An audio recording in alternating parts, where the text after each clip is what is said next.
CAA पहली बार आप जब होम मिनिस्टर थे तब आया था, पारित भी हो गया था, उसके बाद फिर वापस जो है दोबारा आप लोग लाए, और इस बार जब सीएए की बात कर रहे हैं, जब रूल्स नोटिफाई हुए हैं, तो पहली बार बहुत इसका देश वेश में काफ़ी खिलाफ लोग इसके प्रदर्शन भी हुए थे।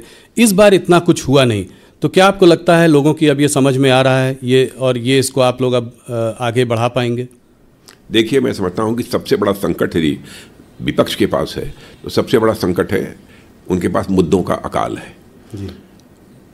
और उनके पास ऐसे एजेंडा आइटम्स नहीं हैं ताकि जनता को विश्वास दिला सकें, भरोसा दिला सकें कि हमारी सरकार बनेगी तो हम ये करेंगे। और उन सारी राजनीतिक पार्टियों को लेकर आम जनता में एक विश्वास का संकट भी है, लोग उनकी बातों पर भरोसा भी नहीं करते। अब इसको लेकर तरह तरह की गलतफहमी पैदा करने की कोशिश जो है विपक्ष द्वारा की गई है, लेकिन मैं विश्वास के साथ कह सकता हूं कि इस सिटीजनशिप अमेंडमेंट एक्ट के कारण किसी की नागरिकता समाप्त नहीं होने जा रही है। कल ममता बनर्जी ने कहा है कि लोग वोट नहीं दे पाएंगे जब ये हो जाएगा, तो और उसके पीछे डीएमके ने भी कहा है कि इसको हम होने नहीं देंगे। हेल्दी डेमोक्रेसी में इस तरीके से जनता को गुमराह नहीं किया जाना चाहिए।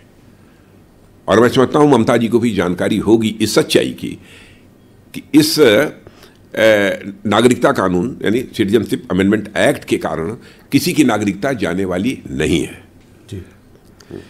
अगर क्रोनोलॉजिकली देखें तो सीएए के बाद नेशनल रजिस्टर ऑफ सिटीजन्स भी आना चाहिए, एनआरसी आना चाहिए, इसके बारे में क्या बुरा है? जो भारत के नागरिक हैं यदि उनका रजिस्टर तैयार होता है इसमें किसी को क्यों आपत्ति होनी चाहिए? और एक गलतफहमी राहुल जी और पैदा करने की कोशिश की जा रही है कि दुनिया किसी देश का यदि कोई मुसलमान यदि मान लीजिए सिटीजनशिप लेना चाहता है किन्हीं विशेष परिस्थितियों में जी, तो उसको सिटीजनशिप नहीं मिलेगी। मैंने पहले ही कहा कि हम लोग जाति, पंथ और मजहब के आधार पर भेदभाव की राजनीति करने वाले लोग नहीं हैं। कोई यदि ऐसी विशेष परिस्थितियां होती हैं और कोई यदि भारत की नागरिकता लेना चाहता है तो उस पर भी हमारी सरकार विचार कर सकती है। और मैंने स्वयं जिस समय यह बिल तैयार हो रहा था उस समय भी हमने नागरिकता दी है अदनान स्वामी को जी। पाकिस्तान के सीएए में मुसलमान नहीं है, सीएए के अंतर्गत मुसलमानों को नागरिकता नहीं दी जाएगी।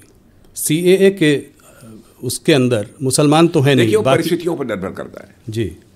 तो एनआरसी आप कह रहे हैं कि आएगा, अगले उसको भी आप लोग लेकर आएंगे अगले टर्म में, आप उसमें आप कह रहे हैं कि उसमें क्या? वैसे एनआरसी से किसी को भय नहीं लगना चाहिए जी। अनावश्यक किसको लेकर हुआ खड़ा किया जा रहा है, लोगों के अंदर भय पैदा करने की कोशिश की जा रही है जी। और मैं समझता हूं विपक्ष को इन सब सारी चीजों से, अफवाहों से बचना चाहिए। विपक्ष को भी यदि राजनीति करनी चाहिए तो तथ्यों के आधार पर, अनावश्यक जनता की आंखों में धूल झोंक कर राजनीति नहीं करनी चाहिए।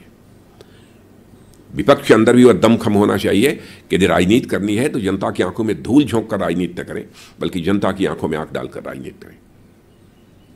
जी, बड़ा बयान है आपका।